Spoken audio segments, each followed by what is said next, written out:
COVID-19 coronavirus. Sometimes even difficult to pronounce it. Yeah.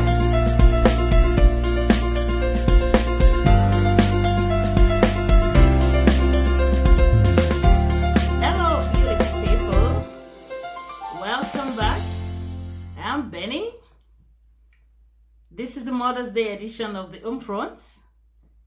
I'm delighted to have this featured today on Mother's Day. I recall about this time last year, we were preparing to host a few ladies on Mother's Day at a local church, but lo and behold, came restrictions on COVID-19. And all the hosting, our usual breakfast with Supermom, was put on hold. I'm particularly grateful to God for the things we have had to learn and unlearn as a result of COVID-19, one of such being the Homefronts. The Homefront is a place where I feature women who have rare abilities to manage both home and work life. My guest today is a young lady, millennial mother, a friend, a sister, a daughter, and of course a wife to her husband. She'll be sharing her motherhood journey at a time like this, with the wake of COVID-19. Her name is Blessing George, and want to make Blessing feel welcome. Hi everyone, my name is Blessing George, and it's my pleasure to be on this platform. Thank you so much, Benny, for giving me the opportunity to share my experience as a young mom. Thank you. Blessing, you're welcome to the Homefront. Wow, finally we have you. So Blessing will just put us through a journey with our little son that she had at the wake of COVID-19. Coronavirus, that name. It's COVID-19 coronavirus. Sometimes even difficult to pronounce it. So Blessing, how was it like before your mom came to assist you with the baby with Micah? Were you thinking of how you would cope without the help or assistance of your mom or sister-in-law or someone? So how was it like before then? Your mom came to assist you with the baby. Motherhood has been a wonderful experience for me. Like, it's been stressful, a lot stressful, a whole lot to learn. Like, I have actually never cared for a child in my life, so I have learned a whole lot. Like, should I say I wasn't prepared for what comes in taking care of a child? Yeah, I wasn't prepared. Like, when I see babies, I'm like, oh my god, see this cute baby, oh my god, my ovaries, I wish I could have mine now, all those things we say and stuff. And I never knew that a mother would go through so much to make that baby look beautiful, handsome, and presentable, like what every mother would want to have, every girl or woman would want to have. Yeah, I never knew about the let me say the process it would take. Yeah, I never thought about it. I wasn't really prepared, so when I go into it, it shook me. So Michael was born on the 27th of November 2019, before COVID, and it was a wonderful experience to have a chubby baby, a cute baby. Yeah, I love this so much. And I had to move into my sister-in-law's place because there I would have help. My mom couldn't come around because my brother had his babies that same time. His babies came on the 21st of November, and I put to bed on 27th of November. So she had to go take care of his twins at that time, and she would come after, like, let me just say, she would come later. So I had to go to my sister-in-law's house for help, and I'm grateful for the help she rendered. Yeah, there there was everybody had to go to work, so it would be Micah and I all through the day, and my husband will come back maybe in the afternoon to check up or check us up and maybe bring food over and come do one or two things like take care of the laundry and maybe carry him for a while I get some rest. Yeah. So that period before my mom came, uh, yeah, that was before COVID too. It was a whole lot. It was a whole lot. I went through a whole lot. Like,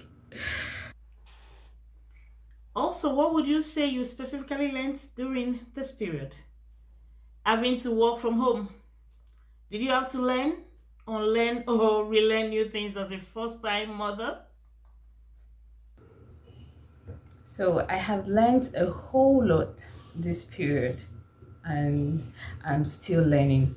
Yeah, I'm still learning because as children grow, they evolve, they change their attitude, everything they do change, and I have to change also. I have to have new method, new procedures, and schedule my timing to fit the baby's time also. Yeah. And one thing I can say is we have to take everything one step at a time. Like, I'm a very neat person. I like my environment very clean, sparkling, and I also make sure my husband comes back. My husband comes home into a very clean place, but sometimes I'm like, in Nigerian language, I can't come and kill myself. I can't. So sometimes so I've evolved, and it's quite interesting, I would say. Like, also, I I breastfed Micah for 6 months, and I really don't know how to explain it, but Micah can eat. I will breastfeed him for like 2 hours straight, and he will still want more. Like, even at night, I didn't know sleep because he was always waking up every time to eat. He was so hungry, and it got to a point my sister-in-law was like, you have to give him food. You have to give him food. You can't continue like this. And I'm like, they said in the hospital that we should give him, I should breastfeed him. And I'm producing a lot of milk. So what will happen to the milk? Let me breastfeed him. I can do this. I kept motivating myself that I can do it. And thank God I was able to do it. But it wasn't funny. Like, I became aggressive. I could not get a hold of myself. I became depressed. I would cry. I would cry and cry and cry. If I see my husband, I would just start crying. If anybody should do anything or say anything, I would get so angry and I would snap. It got to a point my husband was like, do you hate your child? I'm like, are you kidding me right now? Why should you say such? Hate this child, this precious gift? No way. And I got upset and I cried and cried. I'm like, do you know what I go through? Do you know what I go through? Everybody goes out and I'm the only one with a child. Sometimes I don't even have to take my bath till evening. I have to stay with him. If he sleeps, the next minute he's awake, he wants to eat or he wants me to carry him. So it was a whole lot for 3 months until my mom came. And I would say COVID came as a blessing to me. Seriously, it was a blessing to me because my mom was supposed to stay for a month and go back home, but she stayed for 7 months. She stayed for 7 months. Like, I don't know how to thank God for COVID. I'm sorry. COVID is actually, I'm not saying COVID is good, but I'm just saying that at that point, it helped me a lot because I had to combine working and taking care of the child. So my mom did everything that had to do with taking care of Micah while I work. The only time I had to I see Micah was when if he wants to breastfeed, that is when I have a contact with Micah, or I just miss him, I just want to go see him or play a lot or rest. Yeah, that was how I could combine working and motherhood. Like now, Micah is a big boy. He's 1 year, 3 months old, and we actually, for me to work, okay, while my mom left, it had to be Micah and I. So I had to work according to his time frame. I know when he sleeps, I know when he wakes up, I know what to do at a particular time to keep him stable and work at the same time. Okay, so what I did was, there's this car he has, and he likes being in the car. So I put him in his car, and all his toys, I put his toys into the car, and I play educational videos, baby rhymes, Christian rhymes, and I play it. He loves it a lot, and he would sit in that car for like 2 hours watching TV until he's tired. When he's tired, I bring him out. He will play around. That period, I'm not going to work. I will just suspend my work and watch him. Then maybe he would want to sleep or eat. Then I put him back in his car. But right now, the boy is a big boy. He doesn't want to stay in his car anymore. He wants to play around. He comes to my table. He will want to put up the system. He will want to put up the TV. So it's a whole lot right now. So I'm looking for a new game, something to keep him busy while I work. So it's really a learning process.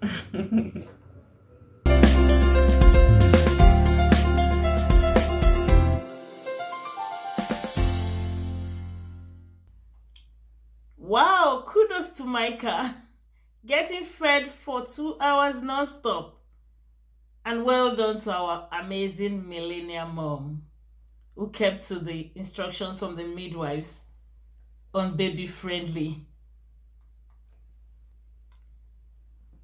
So do you think the bonding and the time you had with Micah would have been different if there was no COVID-19? What would you have done differently? Would it have been just you and Micah home after your maternity leave? Or would you have resumed work? And my dear brother, your husband, will be the one at home with Micah. If there was no COVID, things would have been very different. I would have brought him to the office because we have a nursery in the office. But I will miss a whole lot of his growing up. I would miss it a lot. Like there's so much to say about him. He's a very active child, and there's a lot of things he does that brings joy and laughter. I think I would miss that a lot. Yeah. So COVID actually made me bond with my child.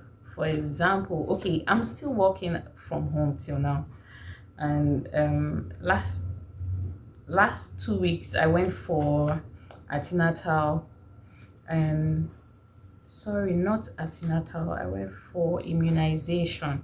Yeah, I went for immunization. So there's this mom, she's my friend, so actually we actually got talking, and she was depressed, and she felt so bad that her baby, she didn't have the opportunity to take care of her child because of work.